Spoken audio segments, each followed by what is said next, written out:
Welcome students. आज हम पढ़ेंगे प्रोनाउन के बारे में। प्रोनाउन के बारे में इस वीडियो में सब कुछ क्लियर हो जाएगा। जैसे एग्जाम्स में जो क्वेश्चंस आते हैं प्रोनाउन से रिलेटेड वो सभी इस वीडियो में हम कवर कर लेंगे। ध्यान से देखना। पिछले वीडियोज में हमने पार्ट्स ऑफ स्पीच और फिर अलग से नाउन को हमने रीड कर लिया है। आज करेंगे प्रोनाउन को। तो डेफिनेशन क्या है प्रोनाउन की कि the words that are used in place of noun और noun phrase to avoid repetition are called pronouns. तो वो वर्ड्स जो नाउन या नाउन फ्रेज की जगह पे यूज़ किए जा सकते हैं रिपीटिशन को अवॉइड करने के लिए, वो प्रोनाउंस कहलाते हैं। रिपीटिशन किसकी, यहाँ की जिसके बारे में हम बात करें, जो सब्जेक्ट है बार बार उसी का नाम ना लेकर किसी और वर्ड का उसकी जगह पे यूज़ किया जा सके। जैसे Mukesh said that Mukesh was reading. अब यहाँ पे मुकेश की बात हो रही है। मुकेश ने कहा कि मुकेश पढ़ रहा था। Ram saw a dangerous dog, the dangerous dog barked at Ram. Ram ने एक डेंजरस डॉग देखा, वो डेंजरस डॉग राम की तरफ भौंका। इस तरह बार बार हम राम और डेंजरस डॉग के बारे में अगर बात करें तो बार बार राम और डेंजरस डॉग, राम राम और डेंजरस डॉग बार बार रिपीट करेंगे तो इससे सेंटेंस जो है वो इरिटेटिंग हो जाता है, समझ में नहीं आता अच्छी तरह। तो इसको अच्छा बनाने के लिए, सुंदर बनाने के लिए सेंटेंस को, और समझ में आने के लिए, इस रिपीटिशन को रोकने के लिए हम फर्स्ट टाइम सब्जेक्ट के रूप में नाउन का यूज़ करेंगे, लेकिन उसके बाद हम इसकी जगह पे प्रोनाउन का यूज़ करेंगे। फॉर एग्जांपल देखोगे, जैसे मुकेश सेड दैट, पिछले उसमें क्या था कि Mukesh said that Mukesh was reading. Mukesh ने कहा कि मुकेश पढ़ रहा है था। तो इस हम क्या कर सकते हैं इसकी जगह कि Mukesh said that he was reading. Mukesh ने कहा कि वह पढ़ रहा था। अब देखो सेंटेंस सेम है, वही है, मुकेश ने कहा कि वह पढ़ रहा था, यानी कि मुकेश की ही बात हो रही है। तो अब बार बार हम मुकेश का नाम नहीं लेंगे, अब वह का नाम लेंगे। एक बार मुकेश पढ़ के हमें पता चल गया कि बात मुकेश की हो रही है, तो बार बार हम मुकेश नहीं लिखेंगे, उसकी जगह हम ही का यूज़ करेंगे।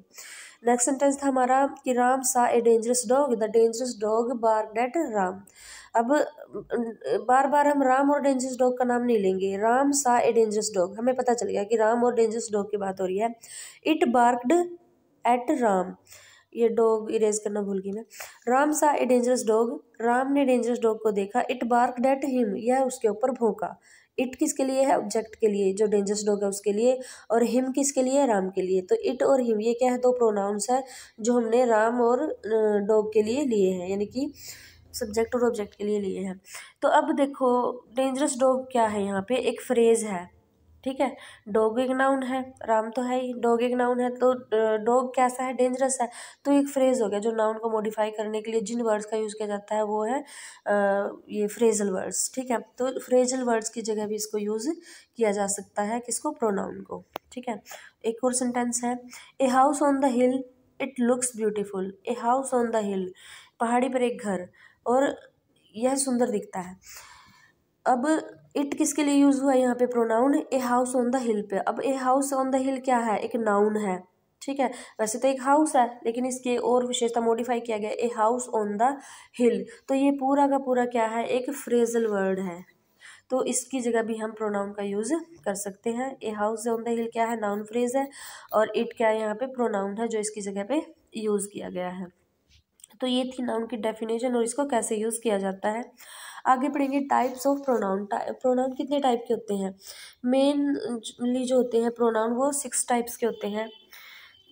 फर्स्ट है पर्सनल प्रोनाउन, सेकंड है रिफ्लेक्सिव प्रोनाउन, थर्ड है indefinite pronoun, fourth demonstrative pronoun, fifth है इंटेरोगेटिव प्रोनाउन, और सिक्स्थ है रिलेटिव प्रोनाउंस। और रेसिप्रोकल और डमी प्रोनाउंस भी होते हैं, लेकिन वो इतने इंपॉर्टेंट नहीं है, एग्जाम्स में इनसे रिलेटेड कोई क्वेश्चन रेयरली ही आता है। पढ़ लेंगे इनके बारे में भी। आगे देखो, पर्सनल प्रोनाउंस को पहले डिस्कस करेंगे। तो हम क्या सोचते हैं कि I, my, me, we, our, us, you, your, you, he, she, it, they, इनके मीनिंग पता हो हमें, और ये प्रोनाउन है, इनको किसी नाउन की जगह यूज़ किया जा सकता है कि यही बस प्रोनाउन का काम है? नहीं, प्रोनाउन के बारे में थोड़ा सा बारीकी से पढ़ेंगे, जो एग्जाम्स में जो जिनके बेस पे क्वेश्चन आते हैं थोड़ा ध्यान से देखेंगे। तो जो पर्सनल प्रोनाउन है वो 3 तरह के होते हैं। पहला है सब्जेक्टिव प्रोनाउन, दूसरा है ऑब्जेक्टिव प्रोनाउन, और तीसरा है पोजेसिव प्रोनाउन। तो सब्जेक्टिव प्रोनाउन कौन से होते हैं? I, we, you, he, she, it, they. तो मतलब जिनका यूज़ हम सब्जेक्ट के रूप में कर सके, सब्जेक्ट की जगह पे कर सके। सब्जेक्ट को हटा के नाउन को, जो नाउन है एज सब्जेक्ट, उसको हटा के उसकी जगह पे जिस प्रोनाउन का यूज़ किया जाता है वो है सब्जेक्टिव प्रोनाउन। जैसे कि रानी इज़ अ डॉक्टर, रानी एक डॉक्टर है। शी लिव्स इन अमेरिका, वह अमेरिका में रहती है। अब रानी क्या है, यहाँ पे सब्जेक्ट है, और उस सब्जेक्ट की जगह हमने प्रोनाउन कौन सा यूज़ किया है, शी। तो वो प्रोनाउन जो सब्जेक्ट की जगह पे यूज़ होते हैं उनको सब्जेक्टिव प्रोनाउन बोलते हैं। नेक्स्ट है ऑब्जेक्टिव प्रोनाउन।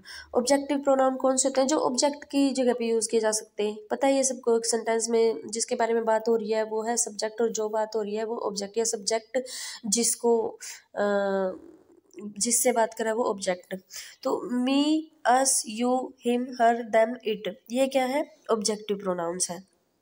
जैसे रोहन सा सम स्टूडेंट्स, अब यहाँ पे सब्जेक्ट भी है और ऑब्जेक्ट भी है। रोहन क्या है, सब्जेक्ट है, सा क्या है, वर्ब है, सम स्टूडेंट्स, स्टूडेंट्स क्या है, ऑब्जेक्ट है। अब ही रोहन ने कुछ स्टूडेंट्स को देखा, ही कॉल्ड देम, अब रोहन की जगह ही का यूज़ किया, ये तो है सब्जेक्टिव प्रोनाउन, ये हमने पीछे पढ़ लिया है। अब स्टूडेंट्स की जगह पे क्या यूज़ हुआ है, देम, तो रोहन ने उनको बुलाया, स्टूडेंट्स की जगह देम का यूज़ हुआ, तो देम क्या है, यहाँ पे ऑब्जेक्टिव प्रोनाउन है। तो जो प्रोनाउन सब्जेक्ट के लिए यूज़ होते हैं वो सब्जेक्टिव प्रोनाउन, और जो ऑब्जेक्ट के लिए यूज़ होते हैं वो ऑब्जेक्टिव प्रोनाउन। तीसरा है पोजेसिव प्रोनाउन। पोजेसिव प्रोनाउन कौन से होते हैं, जो किसी व्यक्ति का किसी चीज़ के साथ पोजेशन दिखाए, संबंध दिखाए, रिलेशन दिखाए। ये भी दो तरह के होते हैं, वीक और स्ट्रॉन्ग पोजेसिव प्रोनाउंस। ये ज़रूरत नहीं है ज़्यादा वीक और स्ट्रॉन्ग बताने की, लेकिन फिर भी हमें पता होना चाहिए कि प्रोनाउन को हम जितना बारीकी से पढ़ सके उतना बारीकी से हम इनको कर रहे हैं। फर्स्ट है वीक पोजेसिव प्रोनाउंस और दूसरा है स्ट्रॉन्ग पोजेसिव प्रोनाउन। वीक कौन से होते हैं, जिसको हम वीक प्रोनाउंस होते हैं वो एज एडजेक्टिव भी यूज़ किए जा सकते हैं, किए जाते हैं। जैसे my, our, your, his, her, their, its, आगे बताऊंगी इनका क्या डिफरेंस है इनमें। आगे स्ट्रॉन्ग पोजेसिव प्रोनाउंस, इनमें क्या है, mine, yours, ours, his, hers, theirs, its. ठीक है, एग्जाम्पल्स देखते हैं, एग्जाम्पल से अच्छी तरह समझाएंगे। जैसे कि दिस इज माई कार, यह मेरी कार है। इसको हम सिंपली वीक प्रोनाउन के साथ हमने इसको यूज किया है, प्रोनाउन को वीक पोजेशन में। दिस इज माई कार, यह मेरी कार है। लेकिन इसमें ग्रामर के उससे देखें तो जो माई है यहाँ पे है तो प्रोनाउन, लेकिन अगर हम सिंपली इसको ग्रामर के उससे देखें तो ये एक एडजेक्टिव है, एक एडजेक्टिव के रूप में काम कर रहा है।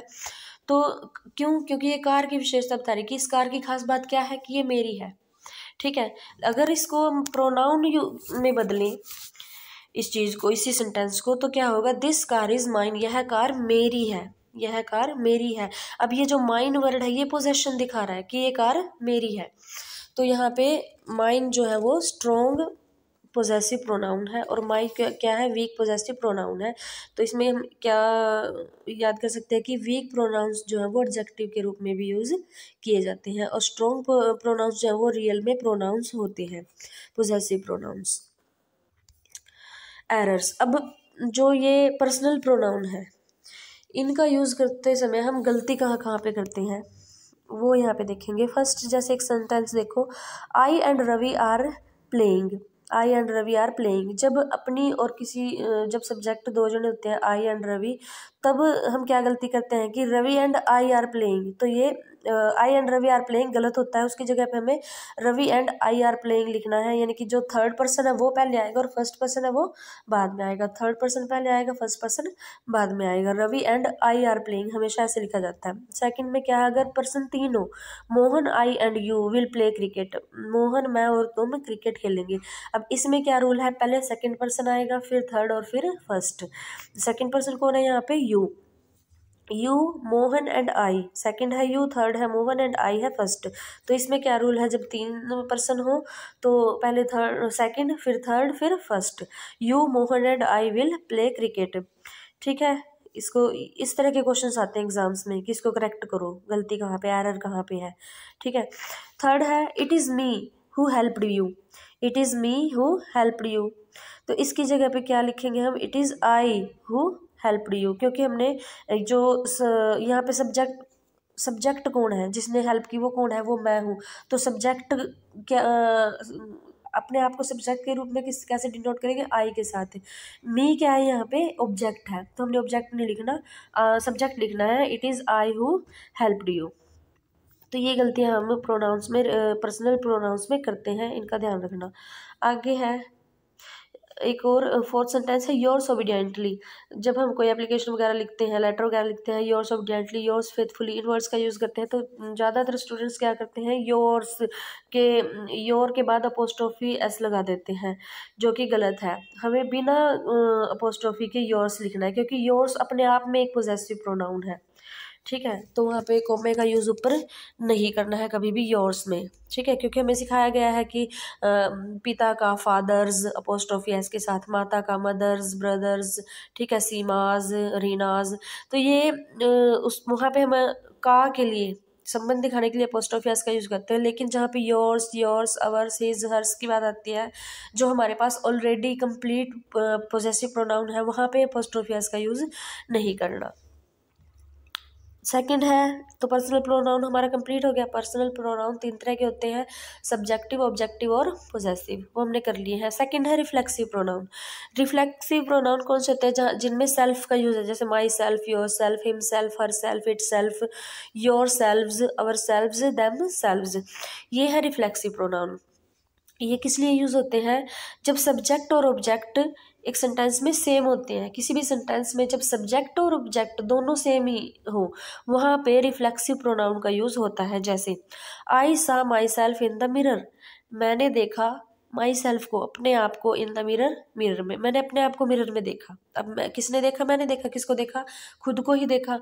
तो यहाँ पे सब्जेक्ट भी और ऑब्जेक्ट भी सेम पर्सन है। तो यहाँ पे जो प्रोनाउन माई सेल्फ यूज़ हुआ है, ये क्या है, रिफ्लेक्सिव प्रोनाउन है।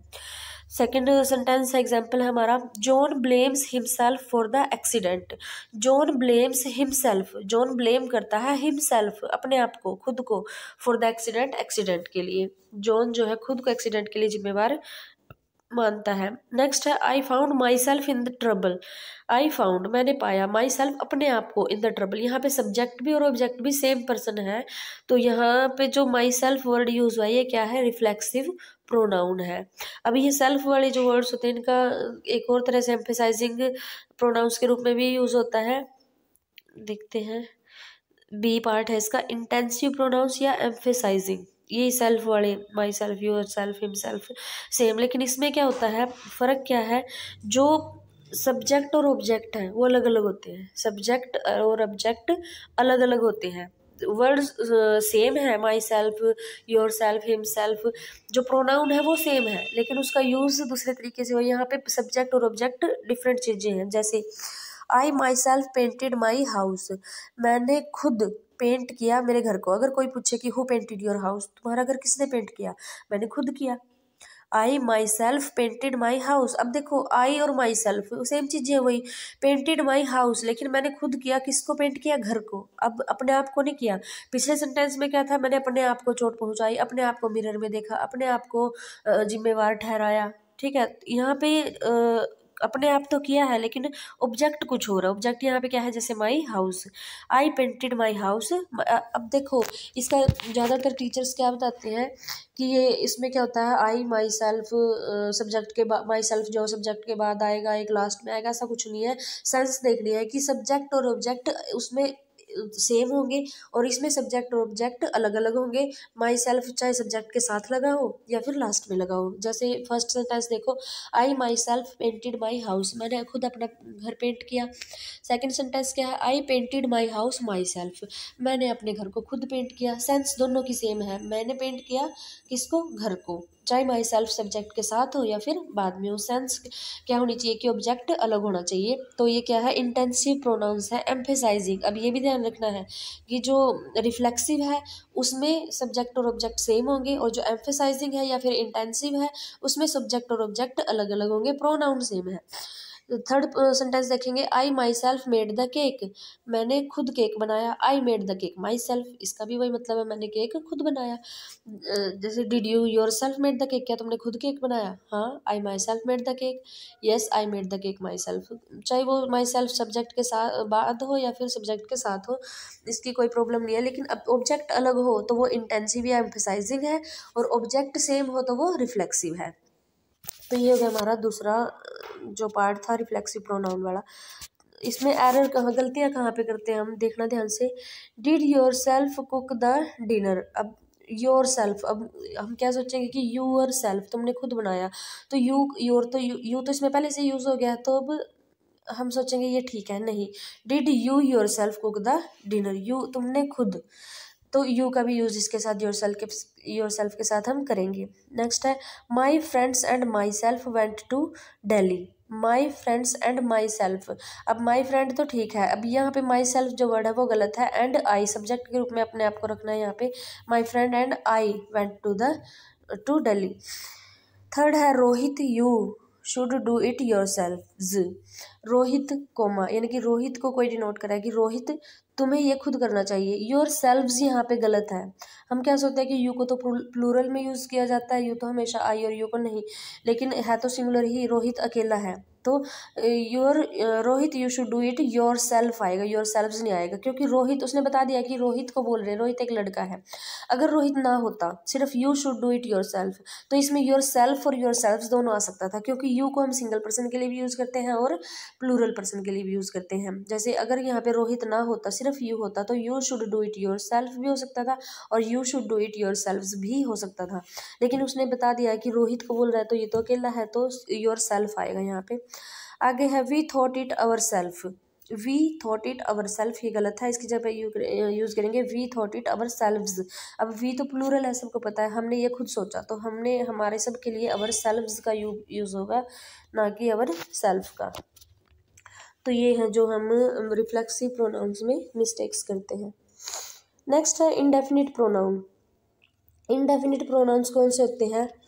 Without specifying a particular person और थिंग, जब हम किसी स्पेशल व्यक्ति की बात नहीं कर रहे, पता नहीं वो कौन है, अज्ञात व्यक्ति है कोई, जैसे एवरीबॉडी, इनमें ज़्यादातर ये वर्ड्स होते हैं, एवरीबॉडी, एनीबॉडी, समबॉडी, नोबॉडी, ठीक है। एवरीबॉडी हर एक व्यक्ति, कोई स्पेशल नहीं है, एनीबॉडी कोई भी, समबॉडी कोई, नोबॉडी कोई नहीं, everyone, anyone, someone, none, everything, anything, something, nothing, ठीक है। और ऑल, सम की स्पेलिंग यहाँ पे गलत होगी, all, some, few, any, many, either, neither, ठीक है। ये सारे क्या है? इनडेफिनिट प्रोनाउंस हैं, जहाँ पे किसी स्पेशल व्यक्ति का जिक्र नहीं हो रहा है, किसी के भी रैंडमली किसी के भी यूज़ किए जा सकते हैं। जैसे एग्जाम्पल देखते हैं, someone is not knocking at the door, यहाँ पे समवन जो है वो इंडेफिनिट प्रोनाउन है, क्योंकि कुछ नहीं पता कि कौन नॉक कर रहा है डोर को, समवन कोई। Nobody wants to die, कोई भी मरना नहीं चाहता, कौन? कोई भी नहीं, नो बॉडी, तो नो बॉडी यहाँ पे क्या है? इंडेफिनिट प्रोनाउन है। समथिंग इज मिसिंग, कुछ गायब है, क्या गायब है? कुछ, समथिंग, तो यहाँ पे ये क्या है? इंडेफिनिट प्रोनाउन है। अब फोर्थ एग्जाम्पल देखते हैं, इसमें हम गलती कहाँ पे करते हैं, जो ये नोबॉडी, समबॉडी, इनके अलावा जो आल, सम, फ्यू, ये जो वर्ड्स हैं, प्रोनाउंस हैं, इनका कई बार एडजेक्टिव के रूप में भी यूज़ किया जाता है। जैसे अगर देखो एक सेंटेंस है, few were chosen for invitation, कुछ को इन्विटेशन के लिए चुना गया था, कुछ को, अब कुछ का नहीं पता कौन है क्या है, तो ये एक प्रोनाउन है, few were chosen for invitation. अगर हम इसके साथ few women, few people, few student, few student, तो कुछ लोगों को, फ्यू मैन, कुछ लोगों को इनविटेशन के लिए चुना गया, अगर फ्यू के साथ हम मैन, वुमेन, यानी कि कोई नाउन लगा दें, ठीक है, तो वो एडजेक्टिव हो जाएगा। कौन सा? फ्यू फिर एडजेक्टिव हो जाएगा, क्यों? क्योंकि वो वुमेन की विशेषता बता रहा है कि वुमेन कौन सी? कुछ वुमेन, कुछ लोग, कुछ स्टूडेंट्स, ठीक है, उन स्टूडेंट्स की विशेषता बता रहे हैं कि वो गिनती में कितने कुछ हैं, तो यहाँ पे ये एडजेक्टिव हो जाएगा। अगर वुमेन या कोई भी नाउन फ्यू के साथ नहीं है तो वो प्रोनाउन है। अब आगे जैसे all is well, all are present, अब ऑल, फ्यू, ये जो है कई बार ये सिंगुलर और कई बार ये प्लूरल के रूप में यूज़ होती है, ये हमने खुद देखना पड़ेगा। जैसे ऑल का देखो, ऑल का मतलब क्या है? सभी, हमें लग रहा है कि ये प्लूरल है, लेकिन it depends on the situation कि इसको हम प्लूरल के रूप में यूज़ करें या सिंगुलर के रूप में यूज़ करें। जैसे ऑल इज़ वेल, सब कुछ ठीक है, अब यहाँ पे ये सिंगुलर है, ऑल इज़ वेल, ठीक है। अगर लोगों की बात हो, ऑल आर वेल, सभी ठीक हैं, सभी लोग ठीक हैं, तो ऑल आर वेल होगा। और ऑल आर प्रेजेंट, सभी प्रेजेंट हैं, ऑल इज़ प्रेजेंट नहीं कर सकते कि सभी प्रेजेंट हैं, तो सभी हैं, ज़्यादा हैं। ऑल इज़ वेल, तो ये डिपेंड करता है सिचुएशन के पे कि इसको हम प्लूरल के रूप में यूज़ करें या सिंगुलर के रूप में यूज़ करें। तो यहाँ पे हम गलतियाँ कहाँ पे करते हैं? देखो, everybody want to be rich, everybody want to be, अब हम क्या सोचते हैं कि एवरीबॉडी, ये तो हर एक व्यक्ति, यानी कि सभी को मिला के कही जा रही है बात, लेकिन एवरीबॉडी ये अज्ञात है, तो यहाँ पे इसको हम सिंगुलर रूप में लेंगे। जैसे everybody wants to be rich, verb जो है यहाँ पे सिंगुलर लगेगी, everybody wants to be rich. आगे I hope all are going well, अब यहाँ पे गलत है, all are going well, all यहाँ पे कोई गिनती वाले सेंटेंसेस नहीं है, तो ये एक सिचुएशन की बात है। तो आई hope all is going well, मुझे आशा है कि सब कुछ ठीक चल रहा है। You look worried, are something wrong, you look worried, तुम चिंतित दिखाई देते हो, इज समथिंग रॉन्ग, क्या कुछ गलत है, क्या कुछ गलत है। तो यहाँ पे आल क्या है, इज क्या है, समथिंग क्या है, यहाँ पे सिंगुलर है तो इज का यूज होगा यहाँ पे। Either of the two sisters, ये ठीक है, मतलब यहाँ तक ठीक है। Either of the two sisters, दोनों सिस्टर्स में से एक, आर स्टेइंग हेयर, अब दोनों सिस्टर्स में से एक है। अब हमने क्या देख लिया कि सिस्टर्स हैं, तो सिस्टर्स प्लूरल है तो यहाँ पे आर लगेगा नहीं, दोनों सिस्टर्स में से कोई एक इज स्टेइंग हेयर, यहाँ पे रह रही है, तो यहाँ पे एक सिस्टर की बात की जा रही है, दोनों सिस्टर्स में से एक की, तो यहाँ पे इज आएगा। तो ये जो है हम गलतियाँ करते हैं कई बार, इनका थोड़ा ध्यान रखना। यही ऐसे ऐसे क्वेश्चन ही जो है एग्जाम्स में आते हैं। आगे क्या है, डिमॉन्स्ट्रेटिव प्रोनाउंस। डिमॉन्स्ट्रेटिव प्रोनाउंस कौन से होते हैं, जिन वर्ड्स के द्वारा हम किसी चीज़ को इशारा करके, जैसे वो रखी है, ये वो, यहाँ वहाँ नहीं, ये वो, ठीक है।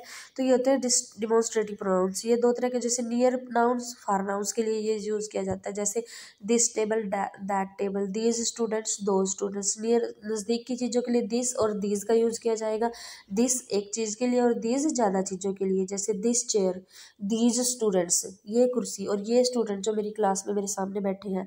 और दूर की नाउन्स के लिए दैट चेयर, दैट टैप, या जो भी जो दूर की चीज़ है कोई, और दोज स्टूडेंट्स, वो बच्चे, ज़्यादा चीज़ों के लिए दोज और एक चीज़ के लिए दैट। तो नियर के लिए दिस और दिस, और दूर के लिए दैट और दोज। आगे देखते हैं इनका यूज़, जैसे दिस इज़ नॉट माइंड, यह मेरी नहीं है। अब इसमें भी एक बात ध्यान रखना कि दिस इज़ नॉट माइंड, अगर दिस अकेला है, यानी कि जो ये डिमॉन्स्ट्रेटिव प्रोनाउन वो अकेला है, तो ये सेंटेंस में एज ए प्रोनाउन यूज़ किया जाता है। लेकिन अगर दिस के साथ कोई नाउन यूज़ किया जाए, जैसे this book is not mind, तो ये एडजेक्टिव बन जाएगा। यहाँ पे दिस जो वो एक एडजेक्टिव बन जाएगा, क्योंकि वो बुक की विशेषता बता रही है कि दिस बुक। लेकिन अगर बुक नहीं है, नाउन नहीं है, तो ये क्या है, एक प्रोनाउन है। दिस इज़ नॉट माइंड, यह मेरा नहीं है। क्या चीज़ है वो, या वो हमें नहीं पता, उसका नाम नहीं लिया गया है, वो चीज़ क्या है। तो नाउन अगर नहीं है तो दिस एक प्रोनाउन है, अगर वो चीज़ है तो वो एक एडजेक्टिव है। जैसे दीज आर रियली ब्यूटीफुल, ये सच में सुंदर है। अब हमें नहीं पता कि वो क्या है, वो बताने वाले को पता है कि वो किस चीज़ के बारे में बात कर रहा है। अगर वो चीज़ उन दोनों के सामने है तो पता चलेगा, लेकिन फिलहाल हमें नहीं पता कि दीज आर ब्यूटीफुल, ये सुंदर है, तो ये यहाँ पे क्या है, प्रोनाउन है, क्योंकि ये हमारे पास सिर्फ दिस है। अब आगे अगर मैं कहूँगी दीज है, अब मैं कहूँगी कि these flowers are really beautiful, ये फूल सच में सुंदर है, तो यहाँ पे ये जो दीज है एज एडजेक्टिव काम करेगा, क्योंकि यहाँ पे फ्लावर्स की बात हो रही है, वो फ्लावर्स की विशेषता बता रहा है कि दीज फ्लावर्स, ठीक है। अगर हमारे पास फ्लावर्स नहीं है, डिनोट नहीं किया गया है फ्लावर्स को, दीज आर रियली ब्यूटीफुल, तो ये दीज क्या है, प्रोनाउन है। अब थर्ड सेंटेंस देखो, गिव मी दैट, एक छोटा सा सेंटेंस है लेकिन अच्छी तरह से बता रहा है कि एक दैट यहाँ पे प्रोनाउन है। गिव मी दैट, मुझे वह दो, वह जो इशारा करके हम जिस चीज़ की तरफ इशारा कर रहे हैं, उस इशारे के लिए जिस वर्ड का हम यूज़ कर रहे हैं दैट, तो वो क्या है, एक प्रोनाउन है। सच आर द रूल्स, ये रूल है, ऐसे रूल्स हैं, सच, तो यहाँ पे ये सच क्या है, एक प्रोनाउन है। अब अगर सच के साथ किसी नाउन का यूज़ किया जाए तो ये एडजेक्टिव बन जाएगा, जैसे सच बॉयज़ कांट बी सक्सेसफुल, ऐसे लड़के सक्सेसफुल नहीं हो सकते।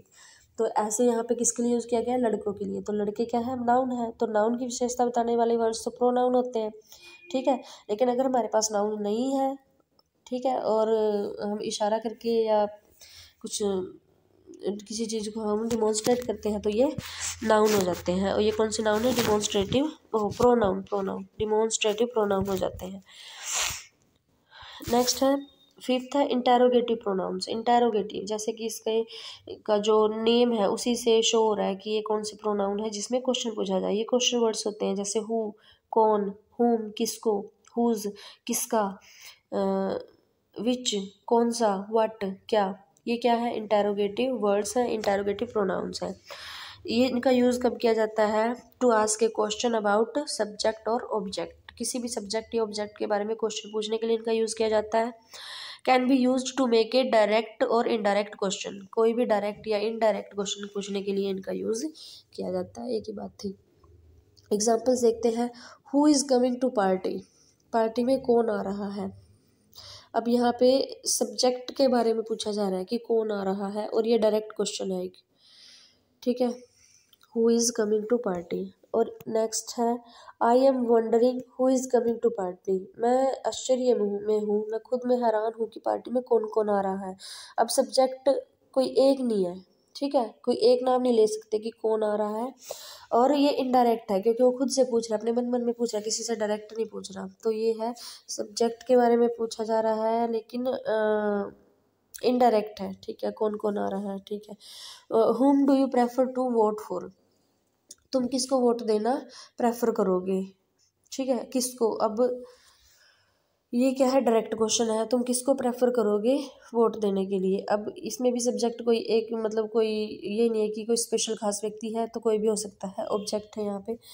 तो और ये डायरेक्ट क्वेश्चन है, उससे पूछ रहा है वो सब्जेक्ट से, विच सब्जेक्ट से पूछ रहा है किसी और ऑब्जेक्ट के बारे में, ठीक है। तो ऑब्जेक्ट के बारे में पूछ रहा है और ये एक डायरेक्ट क्वेश्चन है। विच इज़ योर बुक, तुम्हारी बुक कौन सी है, ये सब्जेक्ट के बारे में है क्योंकि वो जल्दी ही अभी आंसर देने वाला है कि ये है, ठीक है। तो सब्जेक्ट के बारे में पूछ रहा है, सब्जेक्ट से पूछ रहा है, डायरेक्ट पूछ रहा है कि विच इज़ योर बुक। और which book is your favourite, क्योंकि वो बुक हमारे सामने है, तभी तो पूछ रहा है कि विच इज़ योर बुक। और अगर वो पूछे विच बुक इज़ योर फेवरेट, कौन सी बुक तुम्हारी फेवरेट है, अब वो कुछ भी हो सकती है, कई सारी बुक्स में से एक को प्रेफर करना है, तो ये एक इनडायरेक्ट क्वेश्चन है, ठीक है। ये था इंटेरोगेटिव। यहाँ पे गलती हम कहाँ पे करते हैं, ध्यान से देखो। Of the two sisters which is more intelligent, दो सिस्टर्स में से कौन सी ज़्यादा इंटेलिजेंट है। अब विच यहाँ पे हम गलत करते हैं। हमें बताया भी गया है कि जब कई चीज़ों में से एक को प्रेफर करना हो तो विच का यूज़ किया जाता है, लेकिन नहीं, जब पर्सन्स की बात होती है, जब दो लोगों की बात होती है, दो लोगों में से एक को प्रेफर करना है तो हु का यूज़ करेंगे। Of the two sisters who is more intelligent, जब दो लोगों में से एक को सेलेक्ट करना हो, प्रेफर करना हो तो। और सेकंड सेंटेंस में देखो, who is your father in the crowd, इस भीड़ में से तुम्हारे पिता कौन है। अब अगर हु है तो भी हमें ठीक लग रहा है, जैसे ठीक ही होगा कि फादर है, उसके लिए कौन का यूज़ करेंगे। लेकिन भीड़ में से बहुत सारी चीज़ों में से एक को प्रेफर करना हो तो विच का यूज़ होता है, चाहे वो पर्सन हो चाहे थिंग्स हो, ठीक है। जैसे अगर दो चीज़ों में से एक को प्रेफर करना हो तो हु का यूज़ करेंगे, और बहुत सारी चीज़ों में से, बहुत सारे व्यक्तियों में से एक को प्रेफर करना हो तो विच का यूज़ करेंगे। नेक्स्ट है रिलेटिव प्रोनाउंस। अब देखो वर्ड्स वही हैं सेम, हु, हुज, हुम, विच, दैट, वेयर, व्हेन, लेकिन इनका वर्ड यहाँ पे ये क्वेश्चन वर्ड नहीं है, इनका मतलब जो है यहाँ पे क्वेश्चन नहीं है। हु का मतलब है जो, हुम का मतलब है जिसे, हुज जिसका, हुम जिसे, विच जो, दैट जो, वेयर जहाँ, व्हेन तब, तब या जब, जब। Are use to connect relative clause to the main clause, यहाँ पर रिलेटिव क्लोज को मेन क्लोज से जोड़ने के लिए किया जाता है। क्लोज के बारे में अभी हमने नहीं पढ़ा है, अलग से पढ़ेंगे तब पता चलेगा कि कौन से रिलेटिव क्लोज होते हैं, कौन से मेन क्लोज होते हैं। तो जो दो सेंटेंसेस एज अ कंजंक्शन इनका यूज़ किया जाता है, सिंपली ये समझ लो, दो सेंटेंसेस को जोड़ने के लिए जिनका यूज़ किया जाता है वो होते हैं रिलेटिव प्रोनाउंस, इनको कंजंक्शन भी बोलते हैं, सिंपल सी बात है। For example, the boy who came to home is my old friend, who came to my home, वह लड़का जो मेरे घर आया था वो मेरा पुराना मित्र है। तो वह लड़का जो, यहाँ पे हु का वर्ड, हु वर्ड का यूज़ किसके लिए हुआ है, एज ए कंजंक्शन, जो, वह लड़का जो मेरे घर आया था, ठीक है। तो ये क्या है, यहाँ पे रिलेटिव प्रोनाउन है, ठीक। अगर कौन, किसे, क्या में हु का यूज़ हो तो वो क्या है, इंटेरोगेटिव प्रोनाउन, लेकिन एज अ कंजंक्शन जब हु का यूज़ हो तो वो रिलेटिव प्रोनाउन है। The lady whom you met in the market is my mother, वह औरत जिससे तुम कल मार्केट में मिले थे वो मेरी माता है। हुम जिससे तुम मिले थे, जिससे, तो यहाँ पे हुम क्या है, एज ए कंजंक्शन यूज हुआ है, कि रिलेटिव प्रोनाउन है। दो सेंटेंसेस को इसने जोड़ दिया है कि the lady whom you met in the market is my mom, this is the book which I bought yesterday, this is the book I bought yesterday, यह वो बुक है जो मैंने कल खरीदी थी, तो यह वो बुक है जो मैंने कल खरीदी थी। दो सेंटेंसेस को एक रिलेटिव कंजंक्शन से जोड़ा गया है, तो ये क्या है, एक रिलेटिव प्रोनाउन है। This is the hotel where we stayed, यह वह होटल है जहाँ पे हम रुके थे, यह वह होटल है हम रुके थे। तो यह इन दोनों सेंटेंस को किससे जोड़ा गया है, जहाँ से जोड़ा गया है। तो यहाँ पे वेयर क्या है, एक रिलेटिव प्रोनाउन है। अब तो रिलेटिव प्रोनाउंस में हम गलतियाँ कहाँ पे करते हैं, जैसे I know Mohan which lives in Delhi. ज़्यादातर हम ये लिखते हैं कि मैं मोहन को जानता हूँ जो दिल्ली में रहता है, लेकिन यहाँ पे विच की जगह हु का यूज़ होगा। किसी पर्सन के लिए हम हु का यूज़ करते हैं जब सिंगल किसी पर्सन की बात की जाती है। नेक्स्ट है this is mister Gupta who son is a doctor. ये मिस्टर गुप्ता है जिनके बेटे एक डॉक्टर है। यहाँ पे हु की जगह क्या आएगा, हुज, जिसके बेटे, जिनके बेटे एक डॉक्टर है, तो हु की जगह हुज का यूज़ करेंगे। ये है थोड़ी सी मिस्टेक्स जो हम रिलेटिव प्रोनाउंस के यूज़ में करते हैं।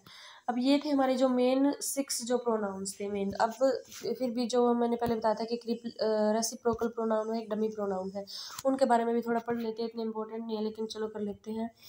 रेसिप्रोकल प्रोनाउंस कौन से होते हैं, जो जैसे ईच अदर, वन अनदर, ये क्या करते हैं two point out mutual relationship, एक दूसरे के साथ रिलेशन बताने के लिए इनका यूज़ किया जाता है। जैसे both the brothers love each other, दोनों भाई एक दूसरे से प्यार करते हैं, एक दूसरे से, यानी कि जब दोनों व्यक्ति का सेम पॉइंट ऑफ व्यू हो।